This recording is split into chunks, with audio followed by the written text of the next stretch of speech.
Hello and welcome into another episode of Locked On Wolves. Despite what the internet might tell you, Chris Finch is not the problem for the Minnesota Timberwolves. Still, let's talk about some things he probably could do differently in Friday night's game. It's all upcoming on the show. Welcome in.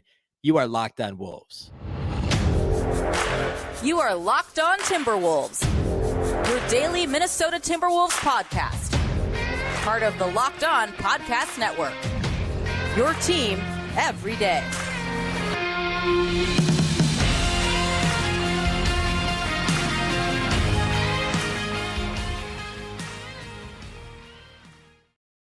Welcome to the Locked On Wolves podcast, part of the Locked On Podcast Network, your team every day. My name is Ben Beecken. I'm the host of Locked On Wolves. Today's episode is brought to us by our friends at eBay Motors. A championship team is about each player being a perfect fit. Same with your vehicle. So for parts that fit, head to eBay Motors and look for the green check. Stay in the game with eBay Guaranteed Fit. ebaymotors.com. Let's ride. Eligible items only. Exclusions apply. Happy Thursday, everybody. Game day's tomorrow. Wolves are back in another play-in game, the 9-10, or I guess technically the 8 seed, whatever. The game to get the 8 seed in the Western Conference is Friday. I want to focus today, though, on still a little bit more of a postmortem is not the right term because it's not the season, but I guess kind of from the Lakers game on Tuesday. And, some of the Chris Finch conversation, what could he have done differently? What should he have done differently coming out of that Lakers game? And how should he change his approach to Friday's game? So I want to get to all that here today. First of all, though, a big thank you for making Locked On Wolves your first listen every single day. Locked On Wolves is free and available everywhere, including YouTube, as well as all of your favorite audio platforms. You can also watch on the Locked On Sports Minnesota app on both Roku and Amazon Fire TV. You can follow on Twitter at Locked On T-Wolves and at Beecken with 2 B's, 2 E's, CKEN.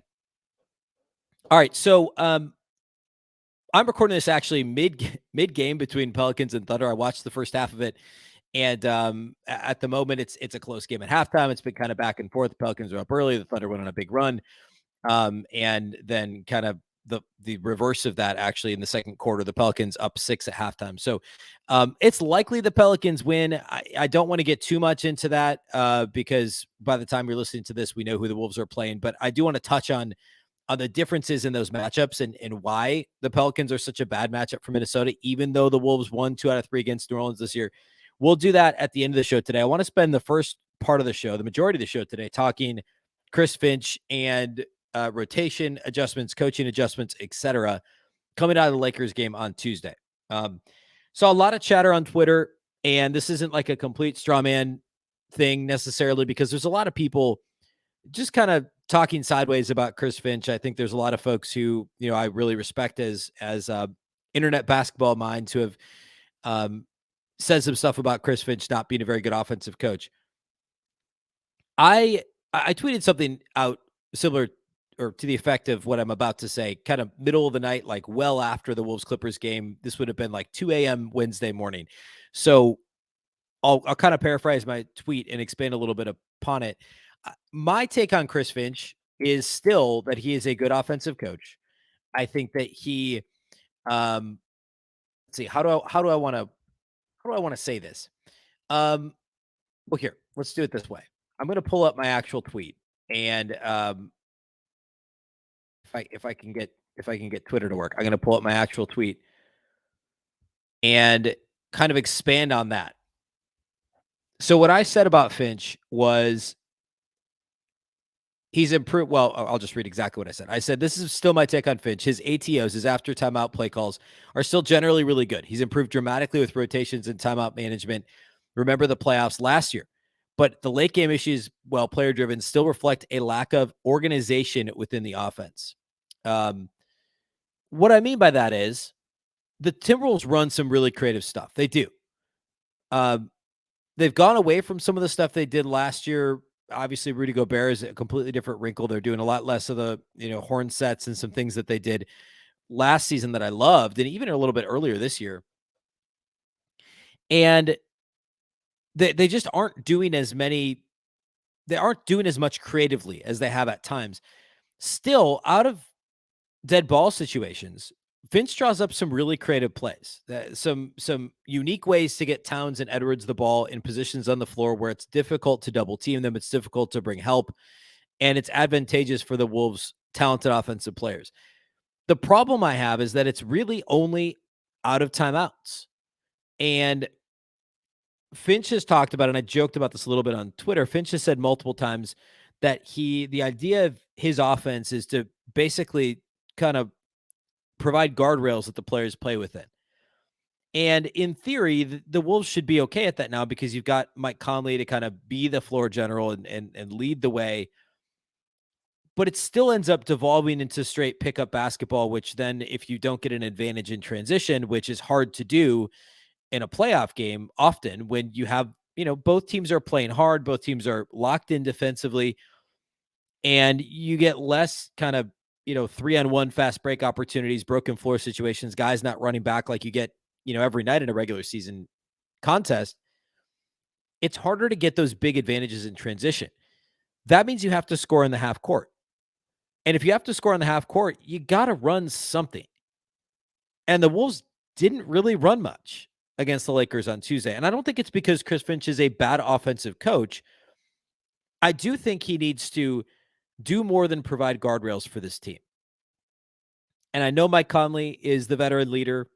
I know that you've got other vets on this team like Rudy Gobert, Taurean Prince, Kyle Anderson, guys that have played in playoff games with, each of them have played in playoff games with multiple other teams. I guess Rudy just with Utah, but everybody else has.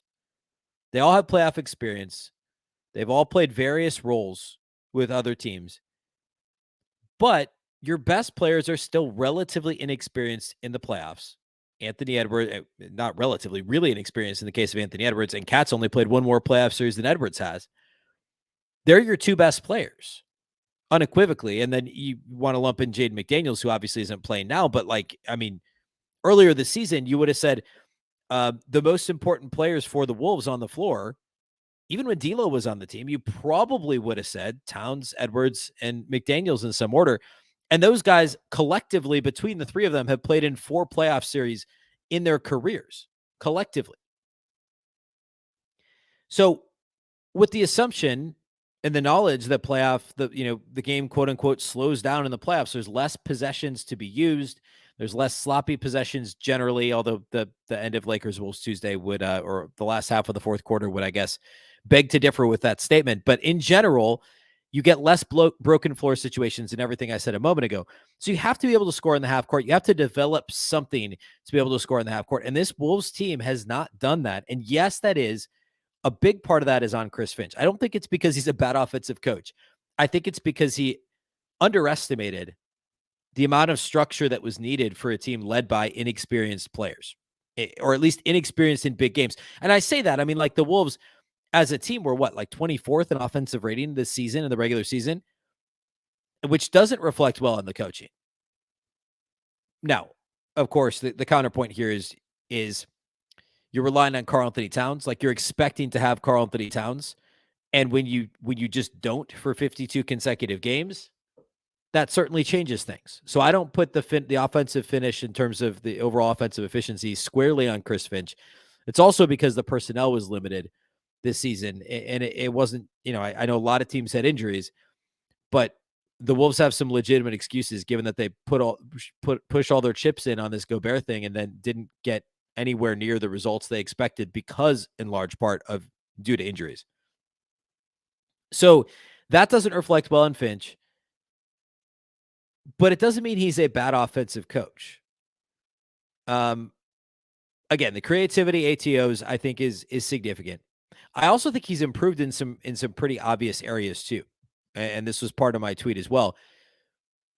Last year, Chris Finch really struggled. Well, actually, let's talk about that next. I want to do that next. And then I want to talk specifically about Karl-Anthony Towns and something I noticed with a little bit of a rewatch of like a masochist. I rewatched the parts of the games that the Wolves struggled the most in to try and figure out what was going wrong with the Wolves offense. And I want to talk a little bit about that next segment, as well as two things that Chris Finch has improved upon from 12 months ago in the playoffs. So we'll do all of that here next. Today's episode of Locked On Wolves is brought to us by our new friends at eBay Motors. For a championship team, it's all about making sure every player is a perfect fit. It's the same when it comes to your vehicle. Every part needs to fit just right. So the next time you need parts and accessories, head to eBay Motors. With eBay Guaranteed Fit, you can be sure every part you need fits right the first time around. Just add your ride to My Garage and look for the green check to know the part will fit or your money back. Because just like in sports, confidence is the name of the game when you shop on eBay Motors. And with over 122 million parts to choose from, you'll be back in the game in no time. After all, it's easy to bring home a win when the right parts are guaranteed. Get the right parts, the right fit, and the right prices on ebaymotors.com. Let's ride. Eligible items only. Exclusions apply.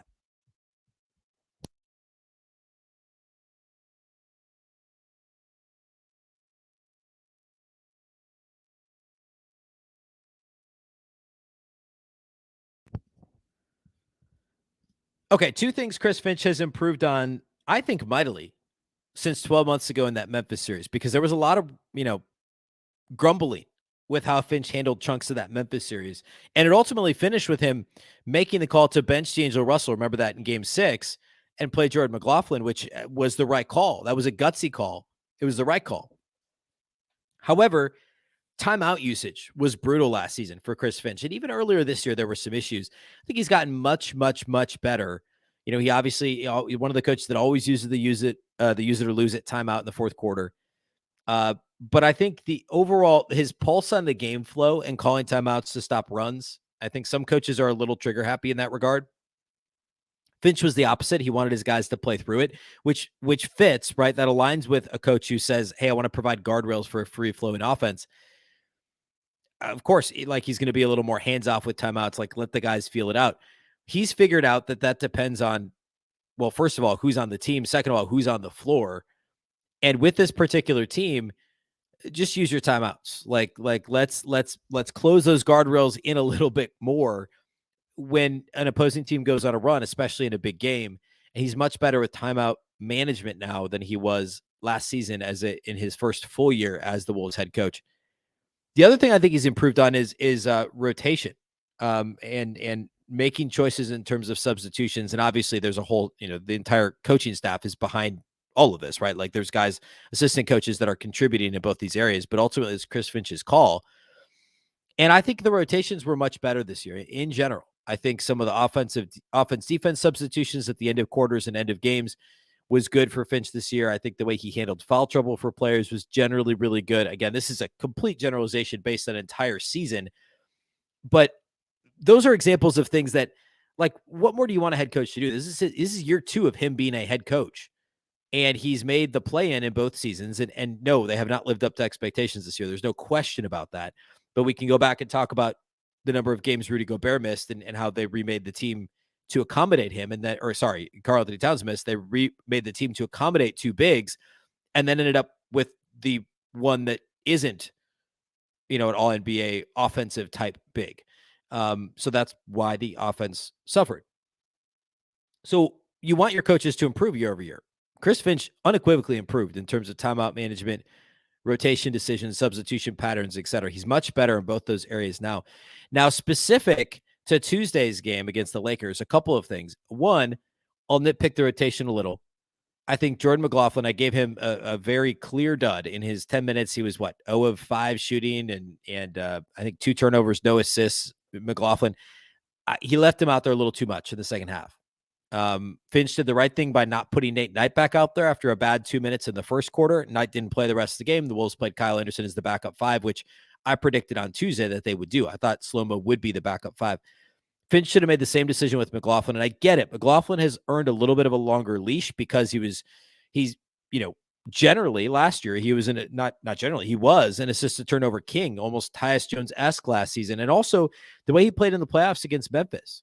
And when he was healthy this year, pre-calf strain, he was really good early in the season, but he has not been himself lately and did not play well in this Lakers game. So I think he gave a little bit too much leash to McLaughlin, and Nickeil Alexander-Walker played really well, and he could have played a little more, and has also done a pretty decent job bringing the ball up the floor, initiating some offense. Another thing I'd like to see him potentially try, depending on how Friday's game plays out. And to be clear, like, I generally don't like when fans are like, oh, hey, play the rookie who's not played all season. Like, let's see what happens, because these coaches see these guys in practice, see them constantly, or watching film with them, know if they're ready or not ready. I think that's their job, right? So I don't pretend to know more than they do in this regard. But somebody like Josh Minott, who can give you the energy, defense, offensive rebounding, well, actually both ends of the floor rebounding size that might be needed, especially with no Jaden McDaniels and no Naz Reid. Those are qualities that those two guys have that now you're missing. I don't know. It's a winner take all, or winner go home, I guess is a better way to say it on Friday. Like, just roll the ball out there, put Josh Minott on the floor, see what happens for some quick stretches, right? Like we saw the Wolves do this end of quarter situations. I'm blanking who it was against. I think it was against Trae Young and the Hawks, where Minott came in the game to basically like allow the Wolves to switch everything. And it was like this all length lineup. Try that. I don't know. Why not? What do you have to lose? So a little less McLaughlin, if you, I think you give him his normal first half minutes on Friday, and depending on how that goes, maybe less McLaughlin, more Alexander Walker, a little bit of Josh Minott. But again, that's nitpicking the rotation a bit. Of course, it also matters when it comes down to an overtime game. Every possession matters. The other observation I had from Tuesday that I wanted to talk about was the issues in the stagnant offense late. And I talked on, I think, both the live postcast with Marty and then also the post-game pod on Wednesday about I guess, obviously Anthony Edwards' lack of aggression and also Towns' unwillingness to counter what he typically does and take the ball baseline. The Lakers tried to force him middle and did a really good job with that. They also just straight would double team him when he put his back to the basket and forced the ball out of his hands. Something that the Wolves did too much of was so early in the game, they were getting the ball to Cat in the mid post, high post a little bit more often, and he was operating from there, and it worked really well. Hard to double team him there. Late in the game, the Lakers are switching everything, and the Wolves just continuously put Karl-Anthony Towns in ball screen action, or as the screener, I should say, in ball screen action, and which is perilous for a couple of reasons. One, because Towns was in foul trouble, and he picks up a lot of offensive fouls. We've talked about this, I feel like, every day this week, that Towns, the percentage of his personal fouls that are offensive fouls is greater than anybody else in the league going back to last season. So, you have to be careful there. Number two, now the Lakers can just switch it. And if Cat faces up and starts to drive, you bring another defender. Cat's worried about, about committing a charge. He's maybe trigger happy on the pass, etc. Why not? And also, if Anthony Davis is Towns' primary defender, why not put Towns off the ball and use somebody else as a screener, whether it's Anderson? You probably aren't going back to Nate Knight there, so it probably is Anderson, maybe Taurean Prince. That's screening, and then Towns is kind of this isn't the right example, but I talked a lot earlier in the season about the Bojan Bogdanovic role in Utah's offense over the past few years, where he basically stood in the corner and shot threes and was really, really good at it. Karl-Anthony Towns is obviously a better, more dynamic player than Bogdanovic, who, by the way, is a fantastic player, but Towns is an all-NBA player, right?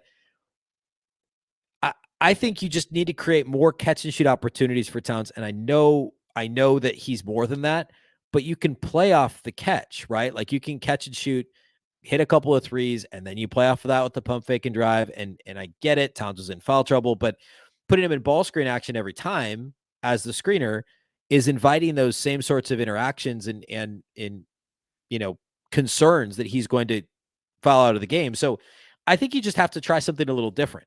It's not Ant isolation. It's not Ant Cat pick and roll. And also putting the ball in Conley's hands. And I talked about that on Wednesday's show as well. Like, Mike Conley needed the ball in his hands a little bit more often. It should have been more Conley initiating, Towns off the ball, play Ant. Ant should not have been the primary focus of what the Wolves were trying to do offensively, given how he'd played the rest of that game. So we'll see what happens depending on the matchup here in Friday's game. But Minnesota has to be. This is where the creativity that Chris Finch, it's always been said that Chris Finch has this, creative offensive mind. And we've seen there's evidence of that when he was in Denver with the initial versions of the Jokic offense, the multiple bigs in New Orleans, and all the other stuff he's done in various stops in the NBA. But there have to be more creative ways to get the ball to Cat. Maybe Hornsets comes back. Maybe you put Ant and Cat at the elbows and you play Conley off of that. That to me has always been a favorite. And I'd be curious to know why that's happening a lot less than it used to for the Wolves. It's a way to take advantage of Ant's athletic ability, of Kat's ability to both drive and step back and hit a three, and same with Ant, but also Conley is the decision maker. And then Conley becomes a catch and shoot guy off the ball. And we talked a lot about how Conley's, he's over 41, 42% catch and shoot, I believe, has better numbers there the last couple of seasons than D'Angelo Russell has, which, by the way, side note, the Lakers are actually a worse shooting team since the trade deadline from three. So for all the stock of D'Angelo Russell and losing spacing, I said this till I was blue in the face at the time. Conley's a better fit for a team that needs spacing than D'Angelo Russell, and that's played out exactly that way. The Wolves have the trajectories upward in terms of their three-point shooting. The Lakers are downward.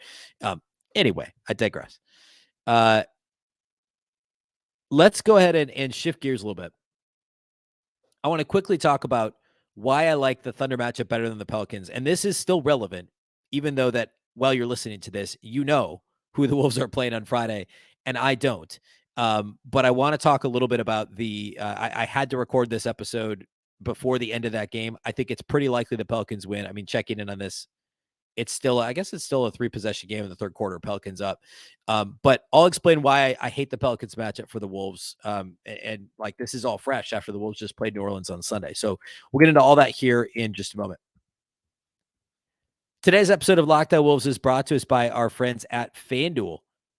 Grand slams, no-hitters, and double plays are back. There's no better place to get in on the MLB action than FanDuel, America's #1 sportsbook. That's because right now, new customers can step up to the plate with the no-sweat first bet up to $1,000. Just go to FanDuel.com/lockedon, sign up, place your first bet, and get up to $1,000 back in bonus bets. The Twins, by the way, won again. So if you're following Minnesota baseball, they're, I believe, now 8-4 and in first place by a couple games in the Central.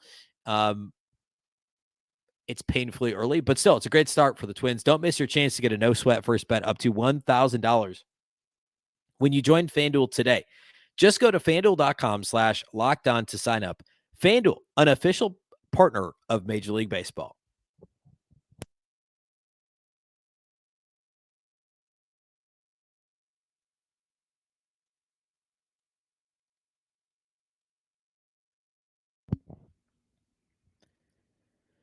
All right, the Timberwolves just played the New Orleans Pelicans on Sunday, and it was a game that they trailed, big time. We don't need to rehash everything that happened with the, McDaniels and Gobert and the whole thing. But the Pelicans are let me start here, actually, real quick. Housekeeping item. We will do a crossover episode. So Friday's episode will almost certainly be, the goal is to have that be a crossover episode with either Jake Madison of Locked On Pelicans or Rylan Stiles of Locked On Thunder. Whoever the Wolves play Friday, we'll try and do a crossover episode, get that posted at some point during the day. It's not a guarantee yet, but that's the plan. We are left with a short turnaround to try and knock out that recording, but we're going to try and do it so we can learn a bit more about these teams, which, by the way, like, the Pelicans are a weird one because the Wolves only played them 3 times, twice without Zion and once just this last Sunday. The Thunder, the Wolves have not seen in 4 months. It was like December 14th or something. So it could actually end up being 4 months to the day if they played Oklahoma City. So both matchups that, aren't super like fresh. They're not teams the Wolves have played a bunch lately, and the Pelicans have been all over the map in terms of injuries and availability of players this season. So intriguing, but the plan will be to do a crossover.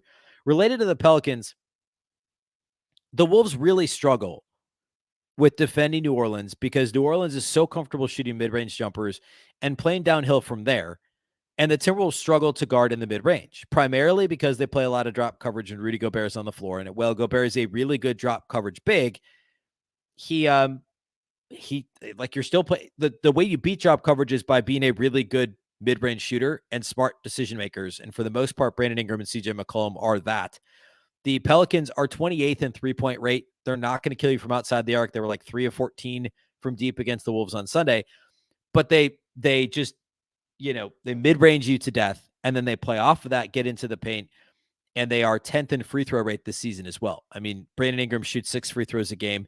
Obviously, Zion not being available is massive. McCollum doesn't get to the line that much, but it's really all about Brandon Ingram, and he, I think, attempted 9 free throws on Sunday, but it was all about the mid-range. It was all about the paint, and that is a difficult area for Minnesota to defend. Now, Rudy Gobert obviously helps the paint defense tremendously for the Wolves, but it makes the mid-range defense a little bit worse, which is okay against so much of the NBA. And that's why drop coverage became so in vogue in the past several years, because team offenses were trying to avoid mid-range jumpers. So defenses were like, hey, take these because we know you don't want them, right? It still works with Rudy because he's so good at it. And there aren't that many teams. It's like the Suns and the Pelicans and, a handful of others that really kind of live in the mid-range. Well, those are teams that the Wolves struggle with. And then layer in how good the Pelicans are rebounding the basketball. And of course, not having Zion is a huge thing because he was their leading offensive rebounder, or I guess second to Valanciunas, but he's a big time offensive rebounding presence, a significant defensive rebounding presence. But if you take the full season, which only includes 29 games of Zion Williamson, the Pelicans are 12th in offensive rebound rate, and the Wolves are 26th in defensive rebound rate. So you combine what the Pelicans can do from the mid-range and what the Pelicans can do on the offensive glass with the Wolves' struggles to defend the mid-range and the Wolves' struggles on the defensive glass, and that's not a great recipe for Minnesota. And then you consider no Jaden McDaniels, and I know that after McDaniels hurt his hand on Sunday, the Wolves actually defended Ingram okay at times. Now, he dropped 40 plus and was the best player on the floor for the Pelicans, certainly. But down the stretch, Anthony Edwards had those highlights. He finished with 4 blocks, 4 steals, had a couple of big-time blocks against Ingram, one against McCollum. But this is, in a win-or-go-home scenario, somebody like McCollum or Ingram can get just hotter than a pistol at a moment's notice, and then you're in big trouble. Theoretically, so could Anthony Edwards. Also, so could Karl-Anthony Towns. But Ingram and McCollum are both volume scorers that are going to get their volume. They're both good, not very good, not fantastic three-point shooters. But especially when it comes to Ingram, he's much more comfortable in the mid-range and getting into all the way into the paint and playing off of that. So that would be my concern. Whereas the Thunder, the Wolves have a huge size advantage. It's one of the few teams that the Wolves head-to-head this year were better than in the paint, both in terms of scoring, controlling the paint in terms of block shots, and of course, rebounding. It's actually the advantages. That's why the Pelicans Thunder matchup to me is so intriguing, because it's a team that plays small, plays fast, plays aggressive, is young, and the Thunder with the best player, I think, with no Zion, unequivocally, SGA is the better player, or the best player between those two rosters. And then the Pelicans, who are older, bigger, a little bit slower, and relying on mid-range, relying on trying to get to the free throw line, less three-point shots, just two different approaches. And they're in the middle of playing a close game in the play-in on Wednesday. So we'll see how that shakes out. But the Thunder, to me, they have nothing to lose. The Pelicans can always blame their loss on, again, not having Zion Williamson. So that's maybe a little bit more explainable. The Thunder are playing with house money. So that matchup's a little scarier for that reason. But it's still a win or go home game. So you're going to get your opponent's best no matter what.